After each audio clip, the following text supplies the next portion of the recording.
আসসালামু আলাইকুম ইমরান, আপনারা সবাই কেমন আছেন? আশা করি সবাই ভালো আছেন। তো আজকে আমি খাওয়া-দাওয়া করছিলাম পাঙ্গাস মাছ, তো পাঙ্গাস মাছ ভুনা সাথে কচু শাক। তো পাঙ্গাস মাছের মাথাটা নিয়ে নিয়েছি। আমার তো অসম্ভব পছন্দ যেকোনো জিনিসের মাথা। আমার কি বলবো, হাড্ডি খেতে যতটা পছন্দ, যেকোনো গরুর হোক, খাসির হোক, মুরগির হোক, আমি হাড্ডি খাতক। তারপর কি মাছের কাটা, মাছের মাথা, এই সমস্ত খাবার আমার অনেক বেশি পছন্দের, যেটা আমার পরিবারের মানুষ খুব ভালো করে জানে। অনেক তাই কি করে আমার জন্য এই সমস্ত জিনিস আলাদা করে রেখে দেয়। আসলে কেন যেন বিশেষভাবে অনেক বেশি পছন্দের। যাই হোক, একদিন তো বয়স হয়ে যাবে, হয়তো এমনও দিন আসতে পারে যখন আমি এগুলো খেতে পারবো না। তো এখন যেহেতু আল্লাহ পাক আমাকে শক্তি দিছে, সামর্থ্য দিছে, তাহলে এখন মন ভরে খাওয়াটাই সর্বোত্তম সিদ্ধান্ত। আমরা পরের জন্য, পরে কি হবে, ভবিষ্যতে কি হবে না হবে, এটার জন্য আমাদের বর্তমানকে রেখে না দেওয়াটাই উত্তম সিদ্ধান্ত। তো আমি তো আমার খাওয়া-দাওয়ার ক্ষেত্রে আমি অনেক বেশি এনজয় করি। আল্লাহ পাকের রহমত যে আমাকে অনেক ভালো রিজিক দান করছে। আমি কখনো বলতে পারবো না যে কোনো একদিনের খাবার আল্লাহ পাক আমাকে এমন দেয় যেটা আমার পছন্দ হয় না। আল্লাহ রিজিকের ক্ষেত্রে আমার উপর অনেক দয়ালু।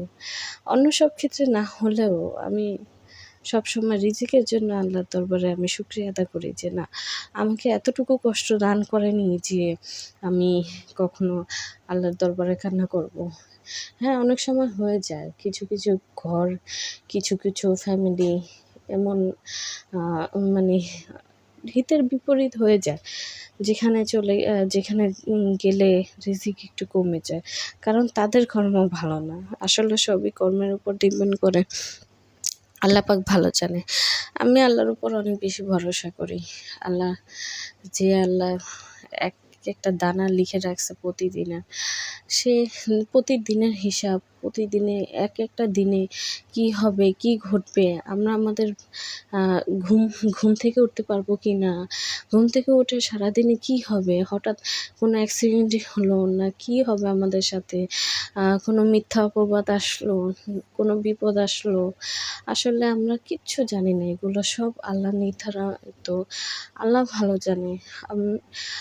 আমরা হয়তো মানুষের সাথে মানুষ যুদ্ধ করতে পারি, কিন্তু আল্লাহর সাথে, আল্লাহর লিখন, আমাদের ভাগ্যের লিখনের সাথে তো কখনো যুদ্ধ করা যায় না, সেটা সম্ভবও না।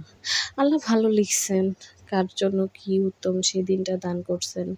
হয়তোবা আমার কর্ম ভালো না, গত জন্মের কর্ম ভালো না, এই জন্মের কর্ম ভালো না, তাই হয়তোবা আল্লাহ পাক আমাকে কষ্ট দেয়, আবার সুখ দেয়।